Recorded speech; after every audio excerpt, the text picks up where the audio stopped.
Bonsoir à toutes, bonsoir à tous et bonsoir Laurence Rosier. Bonsoir. Bonsoir Madame la professeure, je dois dire peut-être non. Oui, si vous voulez. Oui, oh, j'aime bien. Oui, moi Vous aussi. allez bien? Je vais très bien, oui.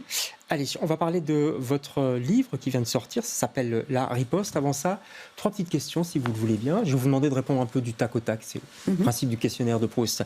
Laurence, si vous étiez un sentiment, vous seriez lequel? La confiance. Ah oui, on ne me l'a pas encore fait celle-là. Enfin, c'est parce que j'ai confiance aux gens, en fait, et j'ai confiance en l'humanité. Enfin, je pense que... Pas aveugle, j'espère. Non, pas du tout, mais je pense qu'il faut garder confiance. Ouais. Voilà. Surtout en ce moment, je crois. Oui, tout à fait. Si vous étiez parce que vous êtes linguiste, un mot de la langue française. Un mot de la langue française. Non, parce que c'est voilà, en fait, je ne rêve pas d'être un mot, je rêve d'être un long discours. Ah, joli, belle entourloupe. Et si vous étiez un personnage féminin illustre? Alors j'aurais bien aimé être peut-être Colette, qui n'était pas très féministe dans ses écrits, mais sa vie me fascine, et puis les endroits où elle est allée, le Crotoy, la Bretagne, enfin, c'est des endroits que j'adore, donc... Plein d'embrun. Voilà, tout à fait. Le vent qui fouette. Et vous êtes ici, Laurence, pour parler de la riposte. Vous êtes l'invitée de LCR ce soir.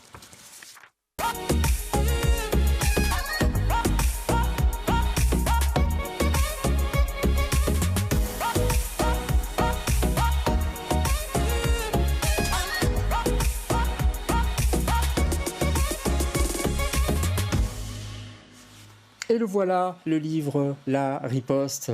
Je vois votre beau sourire, c'est votre bébé en quelque sorte. Oui, oui, oui. C'est pas le premier d'ailleurs. Hein. Je vais m'empresser de montrer d'ailleurs le précédent parce que j'ai l'impression que l'un répond à l'autre, non? Ça, c'était De l'insulte.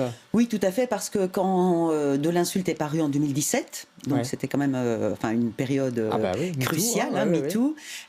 Et quand j'allais présenter ce livre, on me disait, mais comment on peut riposter?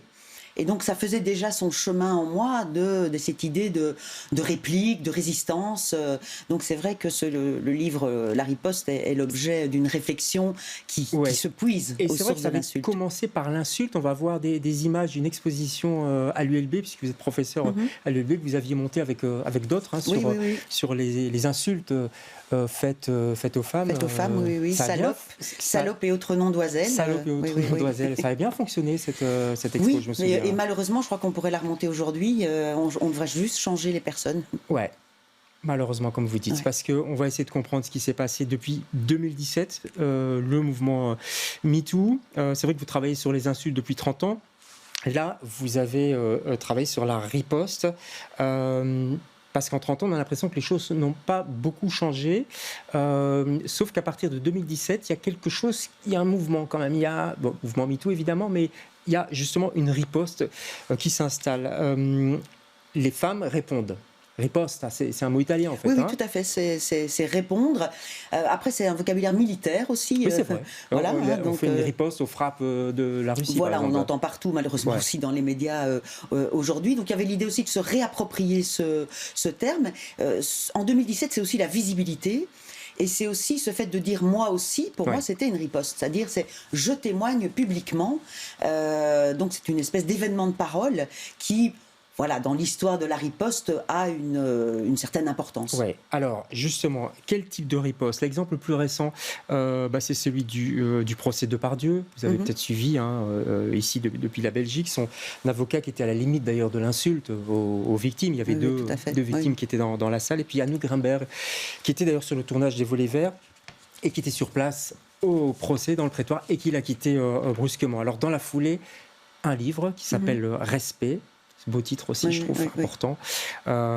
Et des hommes, comme elle dit, qui rigolent derrière l'enceinte de l'impunité. On va l'écouter, elle était sur France Culture il y a quelques jours, Anouk Grimbert. Sans le mouvement MeToo, je ne me serais jamais réveillée de cette espèce d'insensibilisation que je me suis quasi imposée pour survivre aux agressions qui ont jalonné ou percé ma vie. Les hommes, ils ne savent pas. Il faut qu'ils comprennent que quand ils nous touchent de force, quand ils nous forcent, quand ils nous violent, ils nous tuent. On a beau être vivant encore, on a beau marcher dans les rues, travailler, avoir des maris, des enfants. Quelque chose est mort en nous et eux, ils rigolent. Eux, ils rigolent. derrière l'enceinte de l'impunité. Et ça suffit vraiment, ça suffit, quoi. Je ne comprends pas ce qu'il y a avec ce putain de crime, quoi. Comment ça se fait que les victimes sont coupables et que les coupables sont innocents? Il y a quelque chose qui vraiment tourne pas rond et qui, évidemment, est le travail inconscient de la société ou des familles qui fabriquent le déni, qui fabriquent l'omerta. C'est-à-dire que, quels que soient les viols ou les violences par lesquelles on est passé, c'est à la femme d'avoir honte, c'est à la femme de se taire, c'est à la femme de ravaler son envie de mourir, que les hommes distillent en nous. Voilà, c'était sur France Culture à propos notamment de son livre Respect. Un livre, c'est aussi une riposte? Oui. Oui, parce que c'est... Alors au départ, c'est un peu pour se protéger. Quand on écrit, finalement, on n'est pas nécessairement sur la place publique, mais après, quand on le livre, on y est. On est bien obligé d'en parler. On est bien obligé d'en parler. Et l'idée, c'est de partager. Et je pense qu'aujourd'hui, enfin, notamment les actrices que le système a longtemps isolées, prennent cette parole. Et nous, enfin, quand j'entends Anouk Grimbert, moi, j'ai les poils qui se dressent aussi. Hein, donc, et je me dis, il faut que ces femmes-là aussi s'expriment, les femmes qui ont de la notoriété, pour que les autres, les anonymes, puissent suivre. On va parler des anonymes, mais c'est vrai que la littérature aussi a un peu changé, je trouve. Il y a les actrices, mais il y a aussi les autrices. Tout le monde connaît le nom de Vanessa Springora, de Neige Sino, qui a eu effectivement le prix Goncourt. Christine Angot, évidemment, ça fait depuis un petit temps, mais quand même, elle est toujours là. La littérature permet ça. Est-ce qu'elle a toujours permis la riposte aux femmes, la littérature, avant 2017 ? Oui, bien sûr, parce que ce que j'essaye de faire, c'est de dire, alors c'est peut-être un peu pessimiste, mais en fait, il y avait déjà toutes ces ripostes. Simplement, c'est un peu l'explosion et le fait que ça ait touché beaucoup plus de gens, je pense. Elles n'étaient pas étouffées. Mais si, parce que souvent, c'était des femmes isolées. Si je pense à George Sand au 19e, elle écrit Histoire de ma vie. Mais voilà, elle est l'exception du siècle. Donc et ça ne développe pas nécessairement la sororité, par exemple, parce qu'elles sont seules et elles doivent et puis c'est toujours les mêmes noms qui reviennent. On a l'impression qu'il n'y en a pas tellement. Virginia Woolf, enfin des gens comme ça, quoi. Oui, tout à fait. Puis voilà, Annie Ernaux, Duras.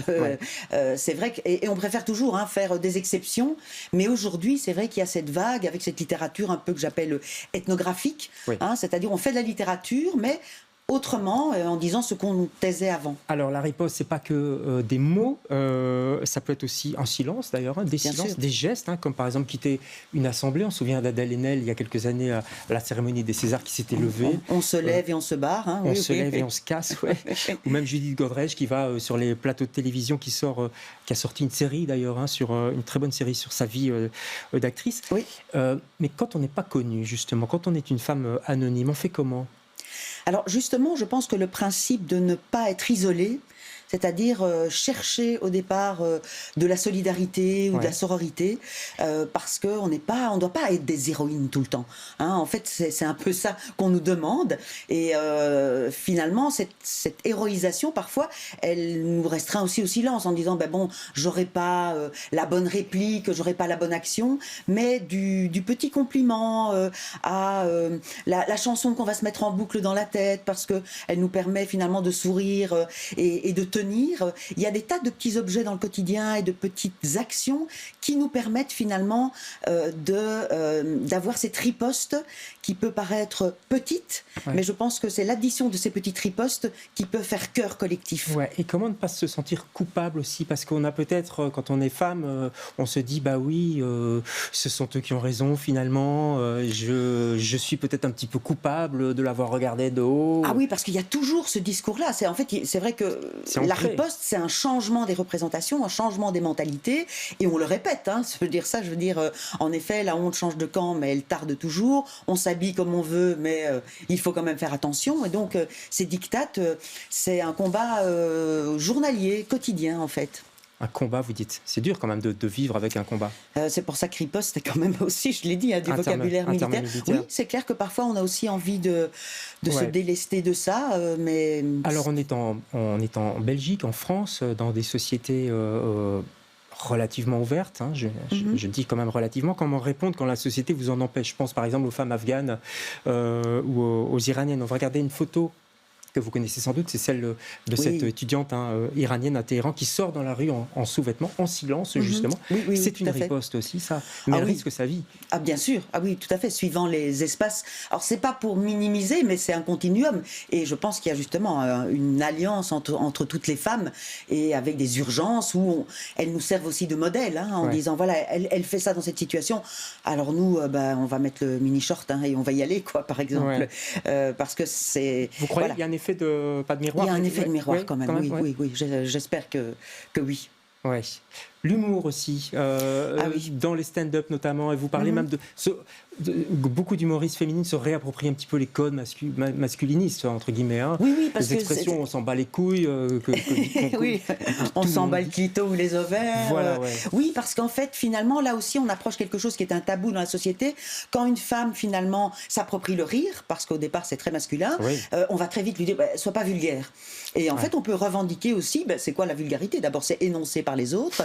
Souvent, c'est être un peu trop. Et donc, je pense que les femmes doivent passer par ce trop, s'installer. Et en effet, on va dire des gros mots, on va être grossière. C'est aussi une façon de se réapproprier l'espace dit viril de l'humour, notamment. Ou alors l'humour plus fin aussi, parce que vous faites des propositions. C'est ça qui est intéressant. Vous dites, par exemple, vous répondre à un homme qui vous embête. C'est un peu court, jeune homme, par exemple. Là, d'office mal le prendre. Oui, mais c'est ça. Mais c'est pour ça que là, évidemment, je ne me leurre pas. Quand on est agressé verbalement, parfois, on n'a pas un alexandrin dans la poche, comme je dis. Mais après, en cercle intime, se faire des jeux et essayer de s'entraîner, ça fait juste du bien pour soi aussi, même si après on ne la sort pas ad hoc. Si on veut en savoir plus, il y a le livre, il y a un spectacle aussi qui tourne, on peut dire spectacle, c'est tout à fait. Une conférence poétique, Anatomie de la riposte, une expression qu'on utilise souvent en ce moment depuis le film, évidemment. Vous serez à l'Herbe Folle, librairie très chouette d'ailleurs, à Anderlecht le 16 avril, au Théâtre Anatole à Scarbeck le 17, c'est bien ça? C'est bien ça. Vous êtes sur scène vous-même? Ah oui, et je danse. Vous dansez? Oui, je mets des gants de boxe. Je mets la riposte en acte. D'accord. Et donc, vous faites des propositions, c'est ça? Oui, tout à fait. Oui. D'accord, on est très curieux d'aller voir ça. Écoutez, je laisse le suspense. Aussi, oui. Donc, je répète, librairie Herbe Folle le 17, le 16 et le Théâtre Anatole le 17 avril. Vous allez sur Internet, vous trouvez tout ça. Le livre La Riposte, c'est chez Payot. On a brossé très largement, évidemment, ce qu'il y avait dedans. Il faut se plonger dedans, c'est passionnant. On apprend plein de choses aussi. La Riposte, c'est aussi la bande dessinée. J'en profite pour montrer celle-ci. Je l'adore. Vous l'adorez? Oui, je l'adore. C'est une forme de riposte aussi, évidemment. Ah bien sûr, tout à fait. Le discours sur les poils et laisser ses poils, c'est clair que c'est une fameuse riposte au quotidien, d'ailleurs. Merci beaucoup, Laurence, d'être passée chez nous. Nous, on se retrouve demain avec d'autres invités. Bonsoir.